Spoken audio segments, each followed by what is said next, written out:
इस फोन के साथ आपको एक ऐसी चीज फ्री मिलेगी जिसके बारे में आपको YouTube पर कोई भी नहीं बता रहा, और वो है ये सवाल। वैसे 50,000 का इसमें है क्या?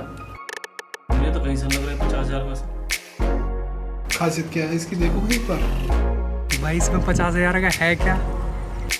अब इन लोगों को मैं क्या जवाब दूं? इसके अंदर 2K डिस्प्ले है, मतलब इस डिस्प्ले के अंदर उनके डिस्प्ले के मुकाबले 2 गुना ज्यादा पिक्सल्स हैं। उन्हें इस फोन को हाथ में लेते ही ये समझ में आ जाना चाहिए था, जैसे ही वो डिस्प्ले से इंटरेक्ट करते, कि भाई इसकी जो क्रिस्पनेस है, इसकी जो शार्पनेस है, वो उनके डिस्प्ले से लगभग 2 गुनी है इन थियरी। लेकिन प्रैक्टिकलिटी में जितने भी लोगों को मैंने ये फोन उनके हाथ में दिया है, किसी एक बंदे ने, not even a single person, जिसने ये कहा हो कि ये डिस्प्ले ज्यादा क्रिस्प उन्हें फील हो रही है, इंक्लूडिंग मी। और वही लोग हैं रियल कस्टमर, जिनके बारे में कंपनी सोचती है। हम और आप कितना भी कहते रहे कि भाई इस फोन के अंदर ये होना चाहिए, इस प्राइस के अंदर ये होना चाहिए, कंपनी को इससे घंटा फर्क नहीं पड़ता। लेकिन इस फोन के बारे में अगर मैं देखूं तो सीन थोड़ा सा अलग मुझे दिख रहा है। ये फोन कंज्यूमर के साथ साथ एक टेक एंथुसियास्ट को भी ध्यान में रख के बनाया गया है, क्योंकि नॉर्मल किसी भी पब्लिक के हाथ में आप इस फोन को दोगे, उनसे कहोगे कि ये फोन 50,000 रुपए का है, तो उनकी जो एक्सपेक्टेशन बन जाएगी ना, ये उस फोन को फुलफिल नहीं करता है। जैसे फॉर एग्जाम्पल, वाटरप्रूफ है कि नहीं है? नहीं। वायरलेस चार्जिंग है कि नहीं है इसमें? नहीं। तो जूम कितना होता है? तो जूम डिजिटली हो सकता है, ऑप्टिकली जूम की कैपेबिलिटी इसके अंदर नहीं है। इसी के साथ साथ आपको इसके ऊपर टिप्पणियां भी देखने को मिलेंगी। 50,000 रुपए का फोन है, सिर्फ 50 मेगापिक्सल का सेंसर, इतना महंगा फोन होने के बावजूद प्लास्टिक की बॉडी, सिर्फ 67 वॉट का फास्ट चार्जर, इससे कम में तो 150 वॉट के फास्ट चार्जर हमें देखने को मिल रहे हैं। तो ये सारी बातें एक नॉर्मल इंसान सोचेगा या बोलेगा, वहीं पर एक टेक एंथुसियास्ट क्या सोचेगा इस फोन के बारे में? वेल, आगे बढ़ने से पहले अभी एक जूनियर का मेरे पास फोन आया था। वो कहने लगा कि भाई इतना टाइम हो गया, मतलब 1 साल हो गए उसे ग्रेजुएट हुए, अभी तक उसे उसकी मनपसंद जॉब नहीं मिल पाई है। रीजंस बहुत सारे हो सकते हैं, लेकिन एक जो सबसे की रीजन है वो है कि आखिर कहाँ जाएं, किससे बात करें। लेकिन सोचो, अगर आपको एक ऐसा प्लेटफॉर्म मिले जहां पर आप अपनी मन मर्जी की कंपनी के डायरेक्ट HR या फिर LT से डायरेक्ट कांटेक्ट कर सको, डायरेक्ट उनसे बात कर सको, जो आपका विजन है आप उन लोगों को समझा सको, तो क्या इससे अच्छी बात कोई हो सकती है? वेल, मैं आपके लिए आज लेकर आया हूं हायरेक्ट। हायरेक्ट है तो डायरेक्ट है, इसके नाम से ही आपको समझ में आ रहा होगा, हायरिंग डायरेक्टली, मतलब आपको बीच में किसी भी कंसल्टेंट की जरूरत नहीं है, किसी भी थर्ड पार्टी की जरूरत नहीं है। यहाँ पर 1,20,000 से ज्यादा कंपनीज डायरेक्टली रेडी हैं आपको हायर करने के लिए। उसके लिए आपको बहुत ज्यादा कुछ करने की जरूरत नहीं है। डिस्क्रिप्शन में आपको एक लिंक दी गई है, वहां से आप इस ऐप को डाउनलोड कर सकते हो। वहां पर आपको कुछ सिंपल क्वेश्चंस के जवाब देने होंगे, ताकि ऐप का एल्गोरिथम ये समझ पाए कि आप कैसे इंसान हो और कंपनी को किस तरह के लोगों की जरूरत है। उसके बाद वो आपकी कंपनीज के साथ मैच करवाएगा और आप दोनों के बीच एक इनविजिबल लिंक क्रिएट कर देगा। और रही बात प्राइवेसी की, तो आपकी परमिशन के बिना आपकी डिटेल्स किसी भी रिक्रूटर्स को शेयर नहीं करी जाएगी। तो देर किस बात की, नीचे दी हुई लिंक पर जाकर अभी इस ऐप को डाउनलोड करें। वहीं पर एक टेक एंथुसियास्ट क्या सोचेगा इस फोन के बारे में? स्नैपड्रैगन 8 Gen 1 है, परफॉर्मेंस तो बहुत तगड़ी होगी, परफॉर्मेंस के साथ साथ लेटेस्ट ISP भी है, और इसका मतलब यह है कि 50 मेगापिक्सल का जो सेंसर है वो आपको एक बेहतर रिजल्ट देगा। लेकिन ये प्रोसेसर हीट भी बहुत ज्यादा करता है।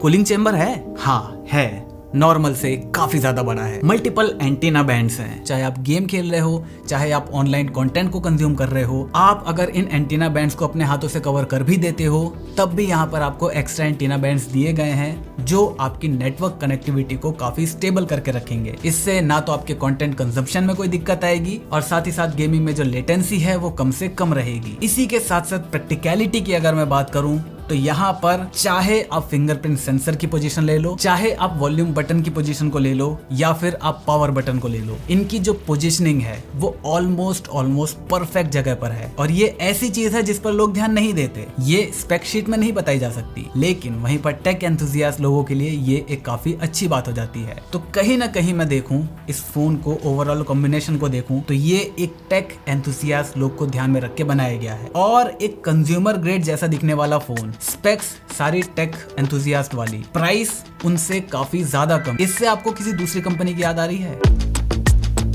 हाँ, माना अभी उनका जो सीन है वो बहुत ज्यादा खराब चल रहा है, लेकिन OnePlus की जो आइडियोलॉजी थी, लगभग वही आइडियोलॉजी यहाँ पर भी हमें इंप्लीमेंट होती हुई देखने को मिल रही है। स्पेक्स सबसे अच्छे, प्राइस सबसे कम। खैर, आइडियोलॉजी और ज्ञान की बातें बहुत हुई, अब वापस आते हैं अपने मुद्दे पर, जिसके लिए आपने शायद इस वीडियो पर क्लिक करा होगा। 1 महीने से ऊपर इसे मैंने अपने प्राइमरी डिवाइस की तरह यूज करा है, तो उसका प्रैक्टिकल जो एक्सपीरियंस है वो मैं आपको बताऊंगा, क्योंकि बाकी सारा तो आपने देख ही लिया होगा। 2 महीने में तो पता नहीं क्या क्या देख लिया होगा। प्रैक्टिकल जो रियल लाइफ यूजेस में जो एक्सपीरियंस हमें देखने को मिलता है उसके बारे में आज डिटेल में बात करेंगे। वैसे प्रैक्टिकली देखा जाए तो ये फोन 45K के आसपास आपको मिल जाता है।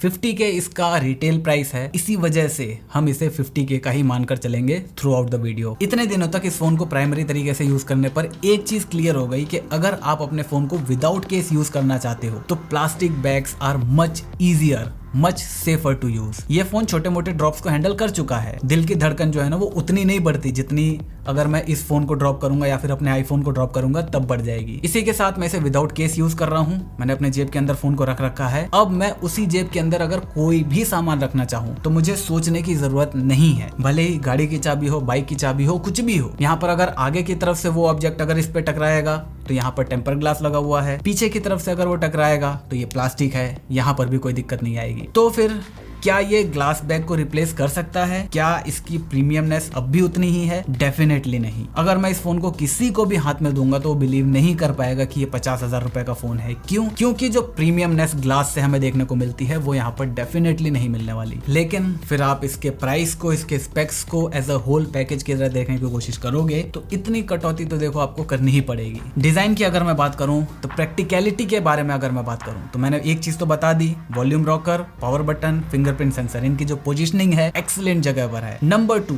यहाँ पर दूसरे अब किसी भी फोन को आप ले लो, भले फ्लैगशिप हो या मिड रेंज हो, वहां पर आपको ये बॉक्सी डिजाइन देखने को मिल रहा है। ये डिजाइन दिखने में बहुत ज्यादा कूल लगता है। आप इन दोनों फोन्स को यूज करके देखोगे, आधे 1 घंटे के अंदर आपको इसके डिसएडवांटेजेस का पता चलना शुरू हो जाएगा। रियलमी ने यहाँ पर कूल लुक को अवॉइड करके एक कंफर्टेबल इन हैंड एक्सपीरियंस को चूज किया है। इस कर्व की वजह से जो फोन आप होल्ड करोगे, आप इसको यूज करोगे 3 घंटे, 4 घंटे, 5 घंटे लगातार भी यूज करोगे, आपको इतना पता नहीं चलेगा। इसीलिए मैं कह रहा हूँ कि इस फोन के अंदर जो चीजें दी गई है ना वो ऐसी चीजें दी गई हैं जो स्पेक शीट पर उतनी ज्यादा इंप्रेस नहीं करेंगी, लेकिन डेली लाइफ में जब आप उसे यूज करोगे तब आपको उसके एडवांटेजेस का पता चलना शुरू होगा। इसके बाद डायरेक्ट बात करते हैं अब इसके परफॉर्मेंस की। Star of the show Snapdragon 8 Gen 1 की। इस फोन की परफॉर्मेंस को मैं एक शब्द में कंक्लूड करने की कोशिश करूं तो वो होगा बेहतरीन। लेकिन स्नैपड्रैगन 8 Gen 1 है, फोन हीट भी करेगा, ये बात आपको एक्सेप्ट करनी पड़ेगी। फोन गेमिंग के दौरान हीट होता समझ में आता, लेकिन ये फोन नॉर्मल अगर आप डे टू डे टास्क कर रहे हो उसमें भी दूसरे जो नॉर्मल फोन्स होते हैं उनके मुकाबले ज्यादा गर्म रहता है। साथ ही साथ मैं बता दूं ये जो वीडियो है ये मैं दोबारा शूट कर रहा हूँ। इससे पहले मैंने एक बार इस वीडियो को शूट कर रखा था, लेकिन वहां पर कई सारे बग्स थे, उनको मैंने वीडियो में इंक्लूड करा था। लेकिन कुछ दिन बाद एक अपडेट आया जहां पर बहुत सारे बग्स जो मैंने बताए थे उनको फिक्स कर दिया गया। तो यहाँ पर अपडेट के बाद मैंने एक चीज नोटिस करी है, जब आप गेम वगैरह को ओपन करते हो तब इसका टेम्परेचर थोड़ा ज्यादा बढ़ेगा। जैसे फॉर एग्जाम्पल 41-42 डिग्री तक चला जाता है। अब आप धीरे धीरे गेम खेलना शुरू करोगे, 20 मिनट 30 मिनट के बाद वो ऑटोमेटिकली कंट्रोल में आ जाएगा। मतलब अगर 42 था 40 पे आ जाएगा, 43 था 41 के आसपास आ जाएगा। 2-2.5 डिग्री का कम हो जाता है टेम्परेचर, और फिर उसके बाद वो उसी टेम्परेचर पर मेंटेन रहता है। फिर चाहे आप 10 घंटे गेम खेलो, 50 घंटे गेम खेलो। और मेरे हिसाब से शायद इसका जो रीजन है वो है इसके अंदर जो कूलिंग चेंबर हमें मिलता है। 30-40 मिनट के बाद वो फुल्ली ऑप्टिमाइज हो जाता है। इसी वजह से शायद हमें टेम्परेचर और बढ़ता हुआ देखने को नहीं मिलता। तो ये जो हीट हो रही है इससे आपको कुछ फर्क पड़ेगा? तो अगर आप ये मान लेते हो कि ये फोन या स्नैपड्रैगन 8 Gen 1 के साथ कोई भी फोन आ रहा है वो हीट करेगा ही करेगा, तो आपको कोई भी दिक्कत नहीं होने वाली। लेकिन अगर आप टिप्पणियां नहीं सुन सकते तो शायद थोड़ा सा आपको देखना पड़ेगा, क्योंकि इस फोन के साथ आपको एक चीज डेफिनेटली मिलेगी। अगर आप कोई भी काम कर रहे हो, आपके दोस्त ने इस फोन को मांगा, आप उसे हैंड ओवर करोगे, ये फोन नॉर्मल से ज्यादा गर्म रहेगा। उनके फोन से तो गर्म ही रहेगा, और हाथ में लेते ही वो ये कहेंगे कि भाई 50,000 रुपए तूने खर्च कर दिए और फोन तेरा वैसे ही गर्म रह रहा है, क्या फायदा हुआ, इससे 4 फोन ले लेता। तो ये आपको देखना है कि अगर आप टिप्पणियां झेल नहीं सकते तो स्नैपड्रैगन 8 Gen 1 वाले कोई भी फोन एक्सेप्ट सैमसंग, क्योंकि सैमसंग को लोग हजम कर लेंगे। खैर, जो लोग ये सोच रहे हैं कि स्नैपड्रैगन 8 Gen 1 को आए बहुत टाइम हो गया, अभी तक ये जो फोन है वो अभी लॉन्च हुआ है ना, तो इस फोन के अंदर तो उसे अच्छे से ऑप्टिमाइज कर देना चाहिए था स्नैपड्रैगन को। वो क्यों नहीं हो पाया? तो आपके लिए मैंने एक वीडियो बना रखी है, इस वीडियो को जरूर देखना। इसके बाद बात करते हैं इसकी गॉर्जियस डिस्प्ले के बारे में। डिस्प्ले की क्वालिटी 1 नंबर। व्यूइंग एंगल्स ले लो, कलर्स की एक्यूरेसी ले लो, शार्पनेस ले लो, ब्राइटनेस ले लो, ले लो। मतलब ये जो डिस्प्ले है ये डेफिनेटली एक फ्लैगशिप डिस्प्ले का एक्सपीरियंस आपको देने वाली है। लेकिन यहाँ पर इस डिस्प्ले में दो ऐसी चीज हैं जिसके लिए मैं पैसा दे रहा हूँ लेकिन शायद उसे मैं प्रैक्टिकली यूज ना करूँ। वो है 2K रेजोल्यूशन और LTPO2 टेक्नोलॉजी। सी ये दोनों चीज जो है ना वो स्पेक शीट में काफी अच्छी लगती हैं लेकिन प्रैक्टिकलिटी में इनका ऑलमोस्ट कोई काम नहीं है। देखो 2K के बारे में बता ही दिया, किसी को भी सिंगल पर्सन को भी इसका डिस्प्ले का जो डिफरेंस है वो पता नहीं चला। तो 2K पे रखने पे बैटरी भी काफी अच्छी खासी कंज्यूम होती है, तो मैं 2K पर क्यों रखूं, मैं इसे फुल HD पर रखता हूँ। इससे प्रोसेसर पर भी थोड़ा कम असर पड़ेगा, परफॉर्मेंस और मुझे अच्छी मिलेगी। नंबर 2 LTPO2 टेक्नोलॉजी जो है वहां पर मुझे ऐसा कोई भी बैटरी के अंदर अच्छा खासा जंप देखने को नहीं मिला। रीजन ये भी हो सकता है कि मैं अपने फोन में स्टैटिक कंटेंट को बहुत कम कंज्यूम करता हूँ, जैसे आर्टिकल पढ़ना हो गया, वहां पर फोन बहुत कम रिफ्रेश रेट में चलेगा। तो शायद अगर मैं ये काम ज्यादा करूंगा तो मेरी बैटरी बचेगी, लेकिन मेरा एक्चुअल काम रहता है गेम खेलना, मीडिया कंज्यूम करना, ट्विटर चलाना, इंस्टाग्राम चलाना, ये सारी की सारी डायनेमिक एक्टिविटी है। यहाँ पर कंटिन्यूअसली जो हमारा स्क्रीन है वो हायर रिफ्रेश रेट में चलता रहता है। तो इसी वजह से इस चीज का भी मेरी और मैक्सिमम लोगों के लाइफ में कोई भी प्रैक्टिकली एडवांटेज नहीं मिलेगा। तो डिस्प्ले का एक्सपीरियंस बहुत कमाल का है लेकिन इंप्लीमेंटेशन शायद उतना अच्छा नहीं है। इसके बाद इसकी छोटी मोटी और डिटेल्स, जैसे इसके हैप्टिक्स की बात करें, आपको इंप्लीमेंटेशन के साथ साथ फीडबैक दोनों फ्लैगशिप लेवल का मिलेगा। लेकिन जैसा कि ये फोन एक फीचर रिच फोन है, फ्लैगशिप फोन है with less than a flagship price, तो क्या क्या ऐसे फीचर्स हैं जिसको यहाँ पर कट डाउन किया गया होगा, क्योंकि ऑब्वियसली दूसरी कंपनीज पागल तो है नहीं जो पूरा फीचर डालने के बाद अपने प्राइस को इतना ऊपर लेकर जाती हैं। यहाँ पर प्राइस कम है तो उसका कोई ना कोई रीजन जरूर होगा, और बात करते हैं उन्हीं रीजंस के बारे में। ये out of the box Realme 3.0 Android 12 के ऊपर आ रहा है और साथ ही साथ आपको इसमें 3 साल की मेजर अपडेट्स और 4 साल का सिक्योरिटी अपडेट भी देखने को मिलेगा। और अच्छी बात यहाँ पर यह है कि कंपनी इस फोन को लेकर काफी ज्यादा सीरियस है, इसके अपडेट्स को लेकर काफी ज्यादा सीरियस है, क्योंकि अभी ऑलमोस्ट 2 महीने भी कंप्लीट नहीं हुए हैं और मुझे यहाँ पर एक माइनर सिक्योरिटी अपडेट और एक मेजर बग फिक्सेस का अपडेट देखने को मिल चुका है। साथ ही साथ यहाँ पर डेवलपर प्रीव्यू भी आ चुका है Android 13 का। ये one of the few phones में से एक है जिसके अंदर Android 13 आप अभी यूज कर सकते हो डेवलपर प्रीव्यू में। ऑफ कोर्स कहने का मतलब ये है कि सॉफ्टवेयर के ऊपर कंपनी डेफिनेटली अपने फ्लैगशिप फोन के ऊपर काम कर रही है। तो फिर इस चीज में प्राइस कट डाउन का क्या मतलब हुआ?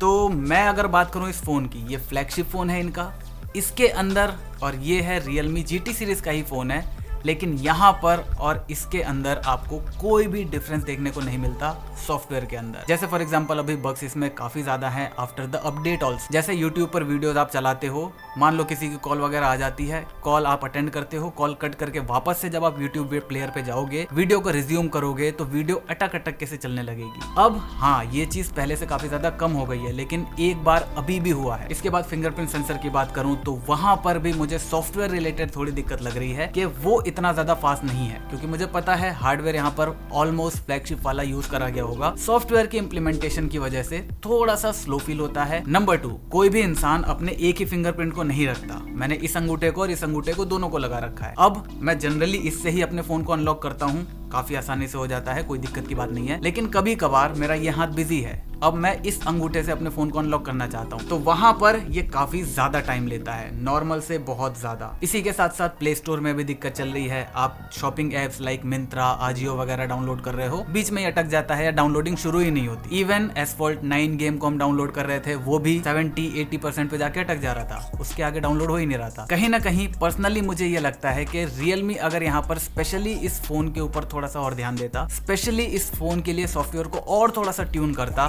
तो शायद इसका एक्सपीरियंस और ज्यादा बेहतर हमें देखने को मिलता। और इसी रीजन की वजह से इस सॉफ्टवेयर वाले सेगमेंट को मैंने प्राइस कट डाउन के सेगमेंट में डाला है। Number 2, speakers. यहाँ पर स्पीकर्स की क्वालिटी बिल्कुल फ्लैगशिप लेवल की नहीं है। तो क्या ये कमियां इस फोन के लिए एक डील ब्रेकर बन सकती हैं? डेफिनेटली नहीं। अगर आपको सब कुछ ही बेहतरीन चाहिए तो आप 10 Pro की तरफ जा सकते हो, OnePlus 10 Pro। उसके अंदर जो ये दिक्कतें हैं वो आपको देखने को नहीं मिलेंगी। ग्लास बैग भी आपको देखने को मिलेगा, सब कुछ प्रीमियम देखने को मिलेगा। उसकी कॉस्ट 17,000 रुपए ज्यादा है, तो ऑब्वियसली प्राइस कट डाउन हो रही है, तो आपको कहीं ना कहीं कॉम्प्रोमाइज करना पड़ेगा। और ये कोई डील ब्रेकर्स नहीं है, लेकिन एक ऐसी चीज है जो शायद बहुत सारे लोगों के लिए डील ब्रेकर बन सकती है, खासकर उन लोगों के लिए जिन्हें अपनी फोटोज लेना काफी ज्यादा पसंद है। सी, अगर मैं फ्लैगशिप के कैमरास को देख रहा हूं तो मेरी पहली प्रायोरिटी ये रहेगी कि मुझे यहाँ पर कंसिस्टेंट रिजल्ट देखने को मिले। यहाँ पर डुअल 50 मेगापिक्सल का कैमरा सेटअप आपको देखने को मिलता है। एक आपको पार्टी ट्रिक के लिए माइक्रोस्कोप लेंस देखने को मिलता है, उसकी बात हम नहीं करेंगे, वो बस एज अ पार्टी ट्रिक है जहां पर आप अपने दोस्तों को इंप्रेस कर सकते हो और वो डेली लाइफ में आपको कहीं काम नहीं आएगा। मैंने वही जब स्टार्टिंग के 3-4 दिन तक यूज करा या जब भी किसी नए बंदे से मिलता हूं और मेरे हाथ में ये फोन रहता है तब उसे दिखाता हूं, उसके अलावा ये किसी भी काम का नहीं है। लेकिन वहीं पर अगर इसके मेन कैमरास की बात करूं तो मुझे चाहिए वहां पर कंसिस्टेंसी। 50 मेगापिक्सल का मेन, 50 मेगापिक्सल का अल्ट्रा वाइड, इनके अंदर कंसिस्टेंसी ठीक है। मैं ये नहीं कहूंगा कि बिल्कुल फ्लैगशिप लेवल की है जैसा आपको सैमसंग या आईफोन्स के अंदर देखने को मिलता है, डेफिनेटली वो कंसिस्टेंसी आपको देखने को नहीं मिलेगी, लेकिन जो मैंने एक्सपेक्ट किया था उससे मुझे बेटर रिजल्ट ही देखने को मिला है। हाँ, एक चीज मुझे यहाँ पर लगी कि फोटोज में मुझे कॉन्ट्रास्ट थोड़ा सा ज्यादा देखने को मिला नॉर्मल से, साथ ही साथ मुझे सैचुरेशन भी थोड़ी सी ज्यादा देखने को मिली। अब ये दोनों चीज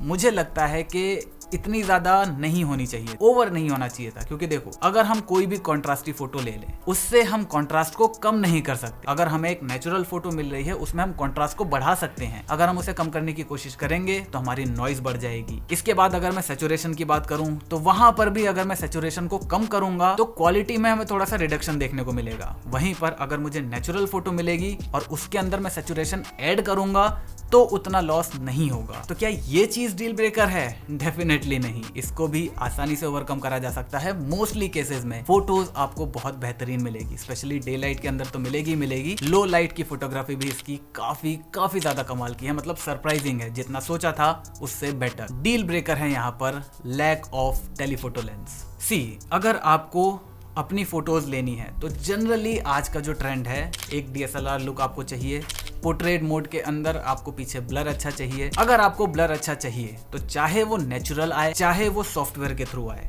दोनों ही केसेस में टेलीफोटो लेंस आपकी बहुत ज्यादा मदद करेंगे। टेलीफोटो लेंस आपके सब्जेक्ट को आपके बैकग्राउंड से अलग करेगा, सेपरेट करेगा काफी अच्छे से। तो सॉफ्टवेयर के लिए आपका सब्जेक्ट अगर बैकग्राउंड से अलग अच्छे से हुआ है तो पीछे ब्लर वो ज्यादा अच्छे से डाल पाएगा। और फिजिक्स की अगर हम माने तो जितना ज्यादा फोकल लेंथ होगा उतना ही नेचुरल ब्लर भी आपका बढ़ता जाएगा। तो बोथ फिजिकली एंड सॉफ्टवेयर के थ्रू अगर आपको ब्लर चाहिए तो आपको टेलीफोटो लेंस की जरूरत पड़ेगी। साथ ही साथ अगर आपको अपनी फोटोज खींचनी है और नेचुरल लुक आपको अगर चाहिए, जैसा हम अपनी आंखों से देखते हैं वैसा लुक अगर आपको चाहिए, तो भी आपको टेलीफोटो लेंस की जरूरत है। जैसे फॉर एग्जांपल आप यहाँ पर देखो, ये फोटो ली गई है 24 mm में। आप यहाँ पर चेहरा देख सकते हो कि कैसा है।